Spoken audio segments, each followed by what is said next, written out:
Hey guys, welcome to Solo ReacTalk. Today I'm going to be reacting to Time Ghost History, the disease, war, and the lost generation between two wars, 1918, part 2 of 2. If you want to watch part 1 of 2, I'll put the card at the top there. Just click on it and you'll be able to access the playlist. Okay, let's start. 3, 2, 1, go. The simplest thing I can say about the Spanish flu is this. It killed more people in a shorter period of time than any other disease in human history.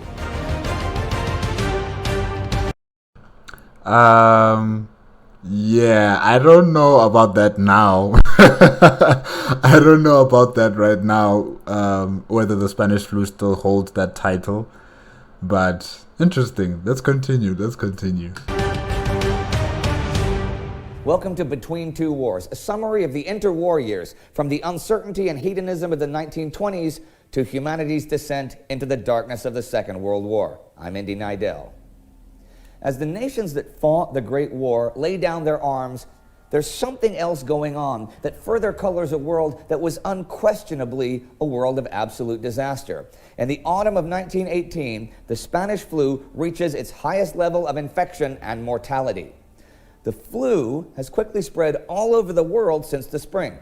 Okay, infection comes in waves. The first wave in spring was already bad, but this second wave is absolutely devastating.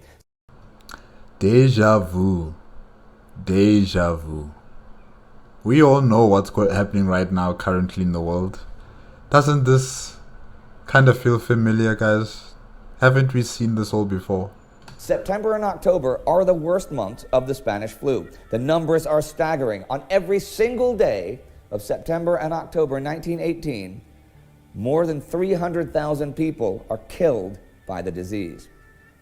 It's so widespread that there is no one that isn't affected in some way. Those who themselves are spared still have to deal with close friends and family dying. Everyone all over the world is impacted, literally the entire world population.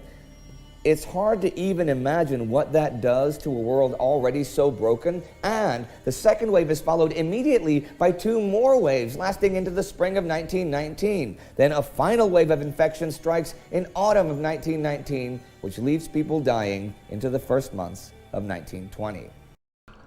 Okay, so they had like around 4 or 5 waves. I think we are in our maybe 7th wave right now. I've heard there's a new variant popping up. I don't know where exactly, somewhere in Europe, I'm not sure. But yeah, these waves are just hitting us one by one. And it's just like how it was in the 1920s, I think you said. Or should I say 1918, earlier.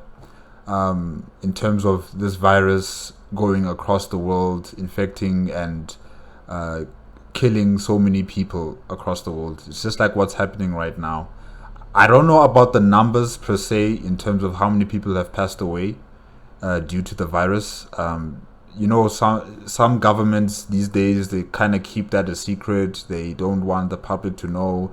They don't want the world to know how many of the citizens have died from this, from the disease that we are currently facing right now.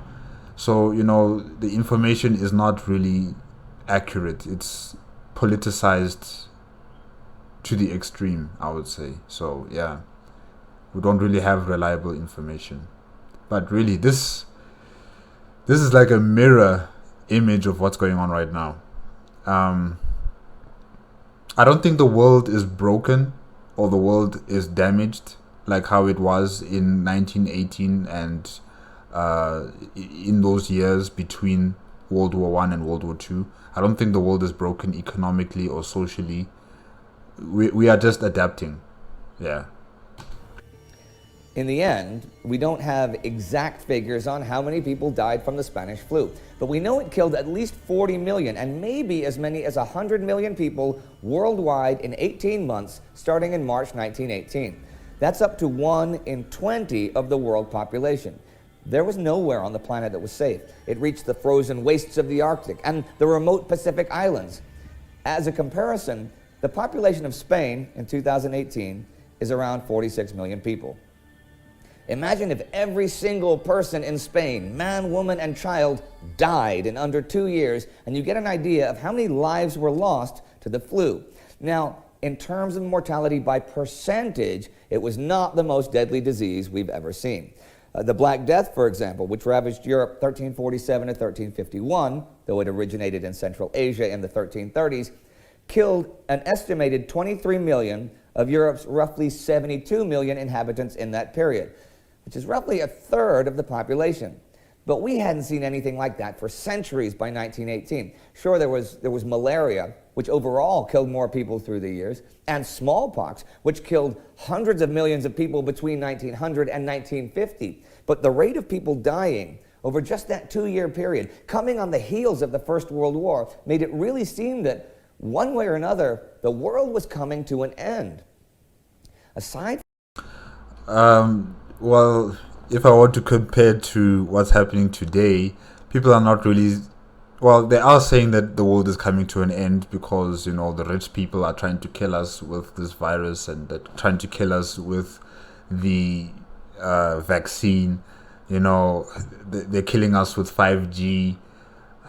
Like, there's always going to be these conspiracy theories and people saying that, you know, there's some third force or some supernatural ultra nationalist government that wants to take over the world once a particular number of people have been killed off.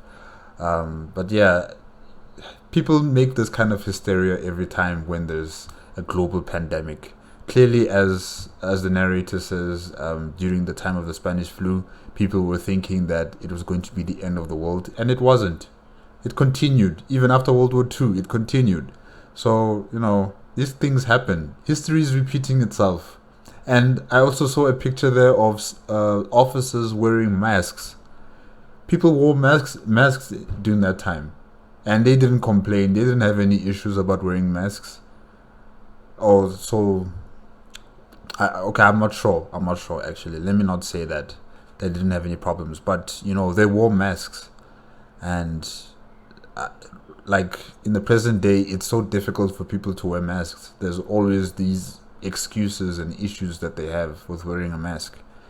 So it's interesting to see how history is repeating itself, but in a different way, you know? Yeah. from just the death toll, which was 3 to 5% of the global population, the flu infected some 500 million people. About a quarter of the world was infected, and it killed up to 20% of those infected, whereas a normal flu has a mortality rate of just 0.1%. Unlike most flu outbreaks that primarily kill the very young, the elderly, or the sickly, a huge proportion of those killed by the Spanish flu were healthy young adults. One explanation for this is that death is caused by a cytokine storm provoked by the flu. Now, this is an overreaction of the immune system to a pathogen. Cytokines tell our immune systems to fight the invader, and an exaggerated response to an especially virulent pathogen in, say, the lungs, can lead to respiratory failure. A cytokine storm is the result of a healthy and vigorous immune system. So the stronger immune systems of young adults, when confronted with the flu, ravaged their own bodies, while those with much weaker immune systems saw far fewer deaths. Also, a study published in the scientific journal PNAS in 2014 shows that children born in the years just after 1889 were never exposed to the kind of flu that struck in 1918, which left them uniquely vulnerable, while older people had been, which gave them immunity. Those researchers did find some interesting things when they looked back at the dominant flu strains going back to 1830. There was an 1889 world outbreak called the Russian flu, the H3N8 virus, which left that generation of children unexposed to an H1 type virus like the 1918 flu. Those letters and numbers, by the way, refer to a flu's proteins. Starting in 1900, there were seasonal outbreaks of H1 type flus that the study claims provided partial immunity to children born after 1900. And all this could explain why adults aged 18 to 29 were basically the hardest hit. The Spanish flu, despite its name, did not originate in Spain. During 1918, when the flu spread among the armies fighting the war, wartime censors minimized the spread of news about it to maintain morale. Spain was neutral, though, so the newspapers there were free to report on the epidemic, and the media in the warring nations was free to write about its effects in Spain, which created the false impression that it originated there, thus giving rise to its name. Now, if you're... Well, that's interesting. That's very, very interesting. Just like how the media in today's world are trying to paint the different variants on specific countries where it's been detected, like the Omicron virus, or version of the virus that was detected in South Africa. People are trying to label it as a South African variant. Or if there was one found in Brazil, they would try to label it as a Brazilian variant, or one in Britain, they would label it as a British variant of the disease. And, you know, I don't think that that's accurate. I mean, this disease evolves through different stages, through different places across the world. And it's just that in that specific country, just like with Spain, their media is open and free to publicize about the situation. Just like in my country, in South Africa, our media is free to publicize this information to the rest of the public, that, you know, our scientists have researched, and they have identified the Omicron variant of the coronavirus. So it's just this thing that the media like to do. They just like to paint a particular country or people as the problem, as, you know, this is where it started, when it's not the actual factual truth. I don't know why media houses like doing that, but they really have to stop that, really. Wondering exactly where it did originate, well, there are several theories. Many say that the first confirmed outbreak was at Fort Riley, Kansas, and that it was American troops that were first infected and who brought the flu to Europe with them. A British virology investigation in 1999 places Étaples in France, near the battlefront, as the center of the epidemic, and postulated that a precursor virus among birds migrated to pigs kept in the region, and from there to humans. Dr. Claude Hanoun, the leading Spanish flu expert for the Pasteur Institute, hypothesized that the virus came from China before mutating in the US and spreading to Europe and the rest of the world. While he thought it was possible the disease originated in Kansas, he did not think it likely. Also, just a few years ago, historian Mark Humphreys found archival evidence of a respiratory illness that struck northern China in late 1917 and may have been spread to Europe by the nearly 100,000 men of the Chinese Labor Corps during the war. A 2016 report from the Journal of the Chinese Medical Association, though, found no evidence that the virus was imported to Europe from East Asia. The blame game. The blame game. It's just like today, the blame game. And actually found some evidence that it was already in circulation among the European armies before the 1918 pandemic broke out. Whatever the case, it was catastrophic, and the close quarters and massive troop movements, as well as the new access to modern transportation systems, quickly spread it everywhere in two strains. One before August 1918, and one after that. It was far more serious and deadly. There are those who argue that the flu was one thing that tipped the balance in the war in favor of the Allies. And it's true that there is data that the Central Powers were hard hit before the Allies were, and that mortality in Germany and Austria was higher than in Britain and France. I can't say much about that, though, even as a World War I historian myself. On November 30th, 1919, health officials will declare the Spanish flu pandemic over, though deaths will continue into the spring of 1920. By the end of 1919, the flu has killed more people in 18 months than the World War did in 4 years. A world that had just been devastated by 4 years of total war, a world that was just beginning to rebuild itself, had to do so against a background of millions upon millions of people dying of disease. The impact of the war, the flu, and all the sorrow that followed would be far-ranging. Well, think of this. Most of the people fighting and dying in World War I were men born between 1889 and 1900. Most of the people that died from the Spanish flu were born in the same time frame. An entire generation has just lost up to 100 million people right when they come of age. That's around 18% of all the young adults in the world wiped out in less than 5 years. Also, the proportion of males lost is significantly higher because of being soldiers. So think of it like this, right? You start high school in a class of 33 students. By the time you're all supposed to graduate, 6 of your classmates have died from the flu or been killed in the war. Now, not only that, in the next classroom, the same numbers apply, and in the next, and in the next. So in a school of, say, 5 high school classes, 1 entire classroom has been killed.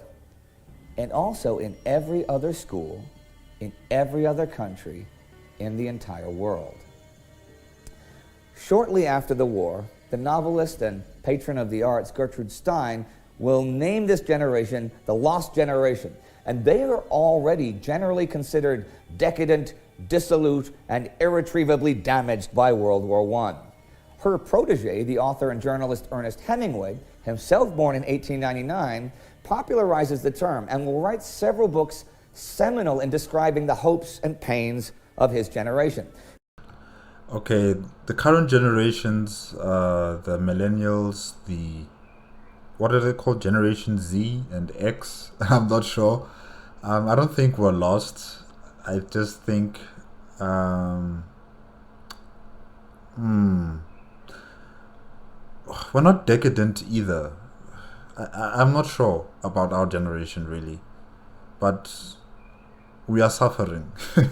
In our own particular ways, we are all suffering because of the mistakes of previous generations with their ambitions for more wealth, more things, more materialistic ideals. Now, the global economy is not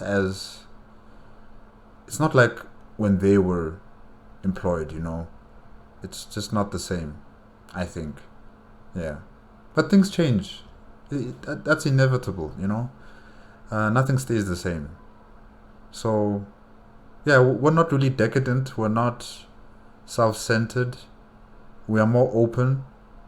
We are more expressing our emotions and our feelings and our art and what we believe in and how we believe in it, and many of us are trying to fight for our basic human rights, in the rights of other people as well. But yeah, I'm not really sure what I can say about our generations. His debut novel, The Sun Also Rises, published in 1926, is based on his own experiences and those of close friends. Hemingway explained that he's trying to show that although they are a lost generation, the suffering and loss has also made them resilient and strong. Hemingway turns out to be right, because in the next 20 years, this very generation will redefine the world and give birth to modern times as we know them. The suffering will lead many of them to work for the improvement of the world. The change in demographics will also contribute to women gaining more rights as they assume traditionally male activities and roles in society. The new outlook will also give birth to completely new forms of modern art, design, and music. But many of that generation will also descend into desperation, fear, and hatred, turning to extreme ideologies like Nazism, fascism, and communism to find answers, leading to more death, suffering, and ultimately to an even more destructive world war. Joseph Goebbels, Mao Zedong, Ho Chi Minh, Benito Mussolini, Hideki Tojo, and Adolf Hitler were all part of the lost generation. But for now, that's all in the future. And as you shall see in our first episode about 1919, there is still hope and improvement as wartime innovation starts entering civilian life. If you missed our first prologue, it's right here. To get our episodes ahead of time and support the effort to make more content like this, join the Time Ghost Army on Patreon or directly on our timeghost.tv website. There, you can also sign up to our forum for free The links are in the description. And if you haven't already, subscribe to Time Ghost and World War II on YouTube. World War II, week by week, begins on September 1st, 2018. See you next time. To your health.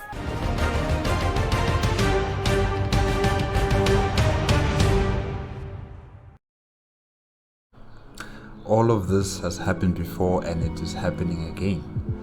Well, maybe not to the exact detail, like we don't have any Mussolinis and the German Third Reich and Hitler and all these other forms of fascist, supremacist, militaristic dictators across the world. We don't have any of that kind of stuff. Mainly we have entertainers. The previous president of the United States of America, Donald Trump, he was an entertainer. He was a clown, but he was no mass murderer. He was no authoritarian dictatorship of any sort, of any kind. He was just a clown. In the African continent, I think we still have some dictators, yes, but nothing really serious, nothing to the extent where they'll become a threat to their neighbors. They're mainly a threat to their own people, and that is something that they have to deal with internally. In the Asian region, I guess it depends on who you speak to. If you speak to some Americans, they might say that China is authoritarian and they control their people. They're a very oppressive government. And if you to talk to some people in Africa, particularly specific countries where maybe China is investing a lot of money, they would say, no, the Chinese are a hard partner to be with. They want to bring their own people onto a project. They want to have majority stake in the project, but they are good to us. They're helping us out. They're giving us infrastructure. So it's like a good and bad kind of relationship. If you talk to people in Europe, they might also say something similar to what the Americans are saying. South America, they might also have a good bad relationship with them. In the Australasia region, they might also think the same way like the Americans. And other Asian nations might also view the growth of China as a success and also a bit of a threat. So, there aren't that many dangerous points or issues that could tip the balance of the global status quo. Not like how it was in 1918 and between the two wars and during World War II. We don't really have that kind of leadership crisis, if I can say. So we're doing fine in that department. Where we are not doing fine, where we are similar to what happened in 1918, is with the coronavirus. We are repeating the same kind of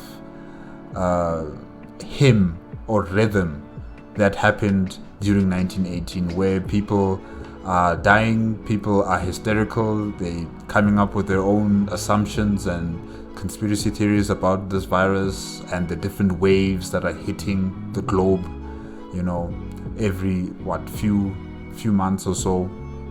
So in that respect, we are repeating something. It's very, very similar. In terms of the people who are dying, the mortality rate, I'm not entirely sure. Like I said before, many countries like to hide their information from the public about how many people have died from the coronavirus. So we don't really know how many people have died from this disease, and even the detection of the infection rate. How many people are infected. Not all countries have the technology to do that yet. So also that is not accurate. But there is a bit of a similarity about what's going on with the current world in terms of the coronavirus and the Spanish flu during the 1918s. So yeah, it's interesting. It's really interesting to see how history comes back, but in a different form. Yeah, it's really interesting. Okay guys, that's it for today. Remember, if you liked the video, please give me a like, comment, and subscribe to my channel. Click on the notification bell if you want to be up to date with my latest videos, and I will see you next time.